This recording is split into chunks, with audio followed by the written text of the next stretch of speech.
I have a few slides here. I do, yes, sorry. So I was asked to also talk about, where to go? You took it off. It was on the back part of Julia's slides. There was to talk about the child psychiatry milestone effort and how the accreditation process might be able to be used to make changes in what we want to see changed. So at the very bottom, there you go. Okay.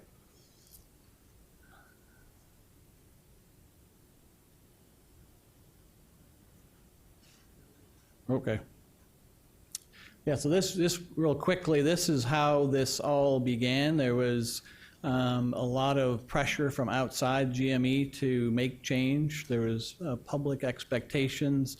The Affordable Care Act actually defined the need for physician competencies and outcomes. There was also the indirect medical education funding to hospitals was also going to be determined by competency outcomes. And there also was this desire to move from circumstantial to intentional practice in resident education. And this is what that means. So most of, and I think this is still the case today, that a lot of training is determined by what's available at the institution and the resources there.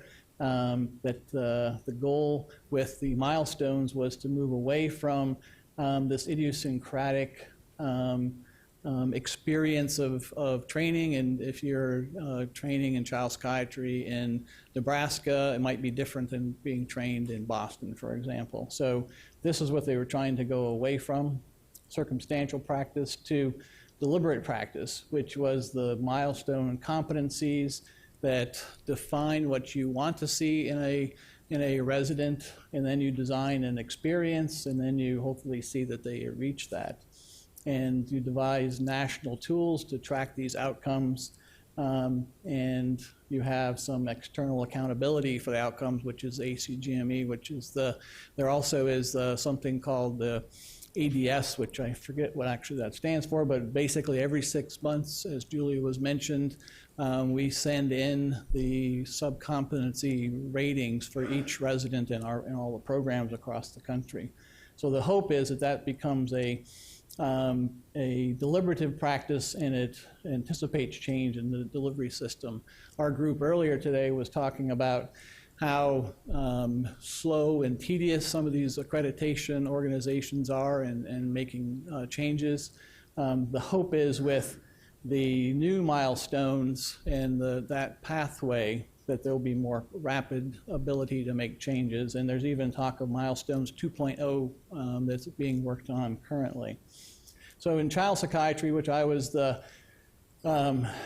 chair of, and I realized this morning after listening to the parent group that it was just about 6 child psychiatrists, no parent, no pediatrician in the room as we were defining these competencies, which I think was a mistake. But we did it, and they came out in July of 2015. This is what they look like. This is the description. This is the general competency. These are the sub-competencies. So in child psychiatry, we have 22 sub-competencies that we have to report on every 6 months. I think in some other specialties there's more. Every group had the same kind of a meeting to come up with these and decide what the progression from novice to expert was.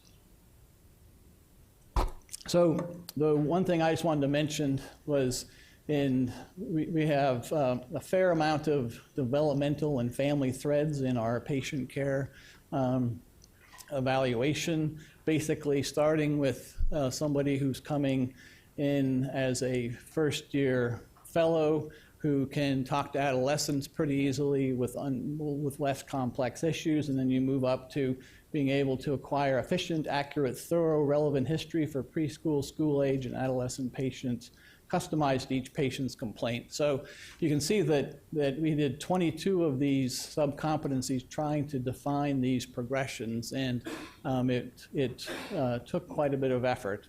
But the part that I wanted to just mention briefly is that you can use this to define gaps, as we've already heard in pediatrics, with regard to the entrustable professional activity. We actually, in child psychiatry, had never spent much time thinking about wellness or prevention. So now we have it in our milestones, and we also similarly have a fair amount of effort being spent on neuroscience and genetics. And the challenge is that each program in the country, there's 121 child psychiatry programs, and many don't have faculty who can teach genetics or neuroscience. And also, even though, if you think about it, we look at our milestones, they're very mental illness focused and not much about prevention or wellness. So what has happened nationally is that there beginning to be some collaboration between programs, and we have national organizations weighing in. The ACAP practice parameters are giving us advice about how to manage some of these things. We have experts on prevention. Bill Beardsley is an example of that. So we're starting to hold programs accountable to do these types of trainings, and we are also providing them with a methodology to do that. This is another example, which is pretty cool. It's a National Neuroscience Curriculum Initiative, which is a portable educational module that's free and online and gives faculty the opportunity to learn how to teach neuroscience and genetics to the residents and fellows that they're working with. So this I thought was a good example of, by changing the accreditation or adding things in that you want, that down the road, it may take some time, but you can move the system in ways that we want it to be moved. So with that, I will stop and have Ryan come up.